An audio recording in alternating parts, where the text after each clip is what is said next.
workers of Edo State Sports Council abandoned their duty posts and leveled series of complaints against management of the council.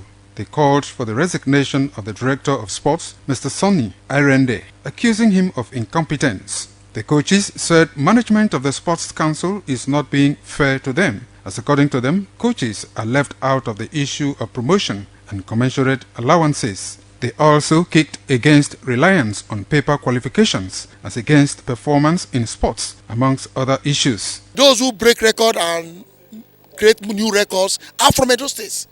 These athletes, some of them are not schooled. Some of them, you promote them based on productivity.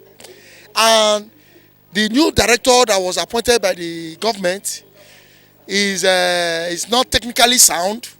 He brought out a policy that coaches cannot be promoted.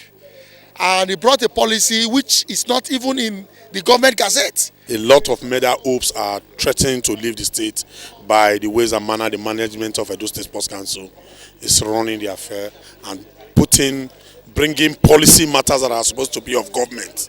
The management taking policy matters decisions. Those are the reasons why the coaches and athletes decide to stalemate the system till they hear from the government before they know what to do next.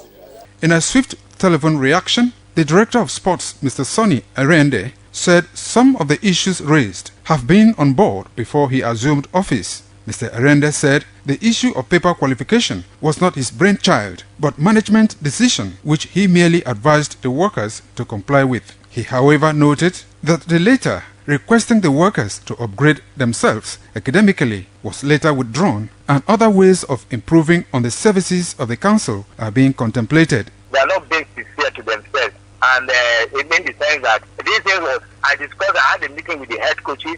I explained and I told them the importance of these things. I had a meeting with all the coaches and the secretaries, then even the general stated. And we were discussing. I told them why you must professionalize in areas, and I even also advise the athletes that are willing to go to school that you look at what you should do. Look inward. Look at the various departments so that you can read related courses, so that when you come back, you'll be able to have a place to fit in because of the job. But when you go and read a course that does not have anything to do with the sports industry, of course, you're having a problem. And then, of course, I even told them, even in that of the fortunate coaches I did it, I told them, I said, come, coaches, you're either a coach or you're an athlete. And then because a coach, you must go through this certificated kind of a thing. That sport is not scientific, for God's sake. That anything could happen. If you're not a fortunate coach, good years, that you are using your experience of say this is how we played it, this is how my coach coached me that time, about 10 years ago. The sports workers also urged management of the council to be up and doing in order to prepare sportsmen and women in the state for the season. Pius Nsogo reporting.